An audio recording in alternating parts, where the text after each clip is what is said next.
Herkese merhaba arkadaşlar. Sizleri 2018 yılına götürüyorum. Beyazlarda Carsen, siyahlardaysa Caruana. Hazırsanız oyuna başlayalım. E4, E5, fil C4, fil F7 karesine baskı uyguluyor. At F6, E4'ü istedi.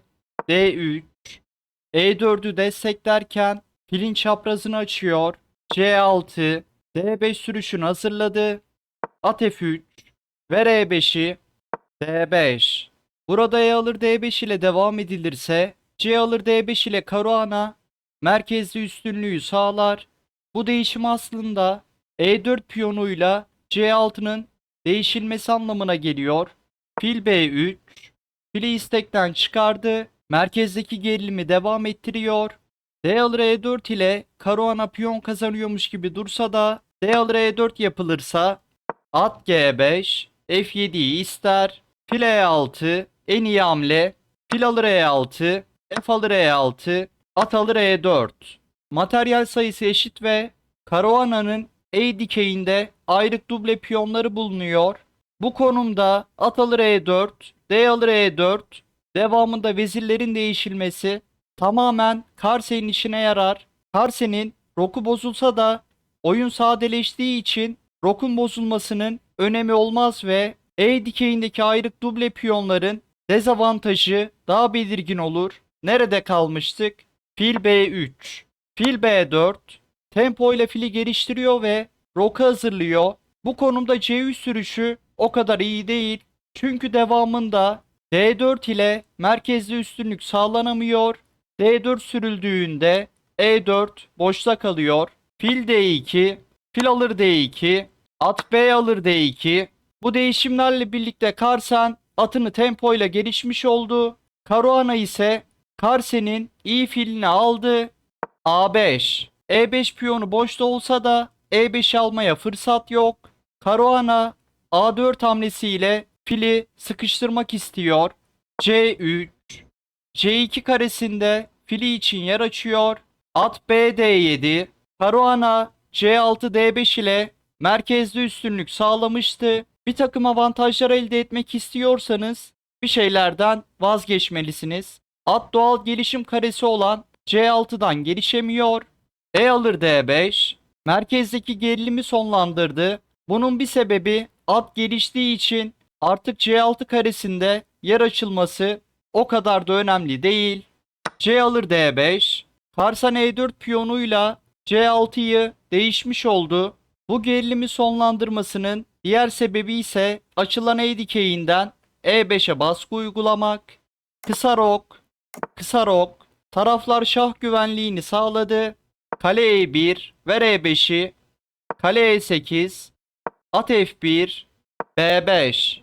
Caruana fırsat bulursa A4 ile fili kovup D5'e olan baskıyı sonlandıracak. A4 rakibinin A4 sürüşünü engelliyor. B4 vezir kanadından alan kazanıyor. Fırsat bulursa B alır C3 ile B dikeyini açıp kalesini B dikeyinden aktifleştirebilir. C alır B4, A alır B4. Carsen B dikeyinin açılmasını engelledi. Kale yarı açık E dikeyinden A4'e baskı uygulasa da A4 piyonu yeterince korunuyor ve bu aslında geçer piyon. At E3, ver D5'i, fil B7, D4, merkez E5 piyonuna hücum başlattı. E alır D4 yapılırsa Caruana B ve D dikeyinde duble piyonla kalacak. Bu piyonlar kolay bir şekilde bloke edildiği için yararından çok zararı olacaktı. E4. Merkezden alan kazanıyor. At E5. İlk bakışta piyon kaybediyormuş gibi dursa da at alır E5. D alır E5. Kale alır E5. Vezir D4.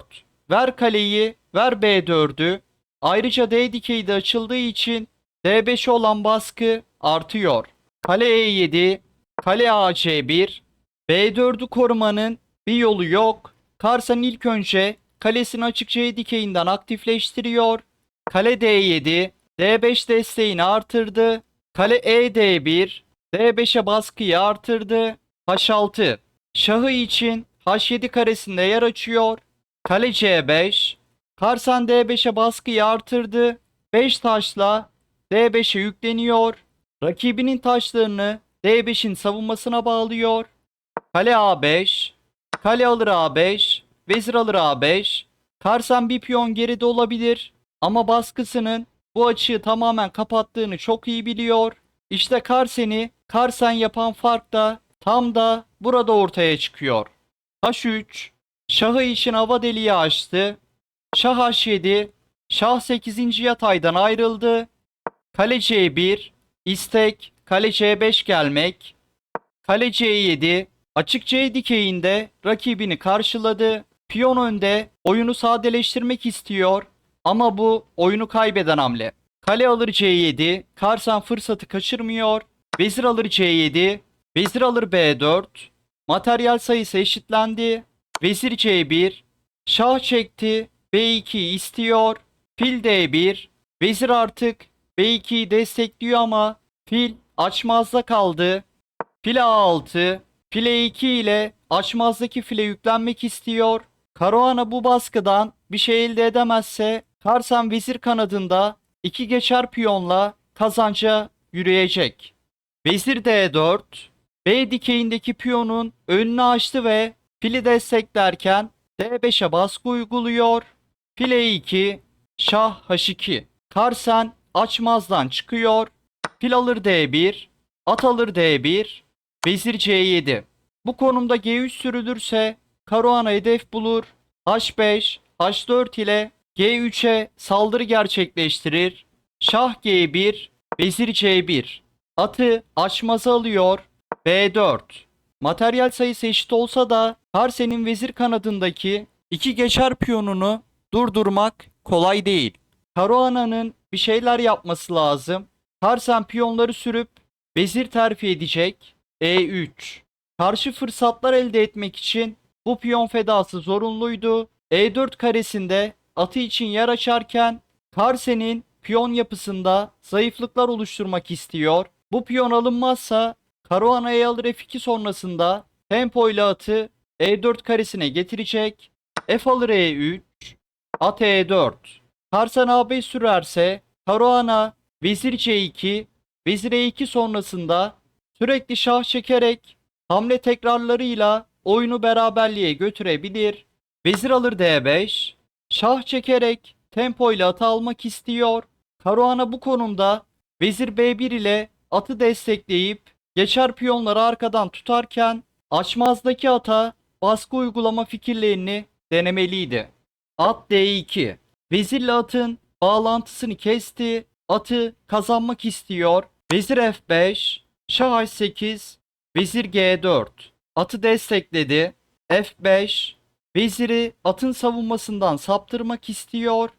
Vezir E2, bu hamleyle Karsen kendi atını korurken rakibinin vezirini atının savunmasına bağlıyor. At E4, at C3 ile açmazdaki atı düşürmek istiyor. Vezir E1, vezir A1, ver A4'ü, A5, at D6, vezir D2, ver atı, at C4, vezir D4. Gel vezirleri değişelim. Vezir C1, şah F1, şahını aktifleştirirken şahla atı desteklemek istiyor. At alır E3, vezir alır E3, vezir alır D1.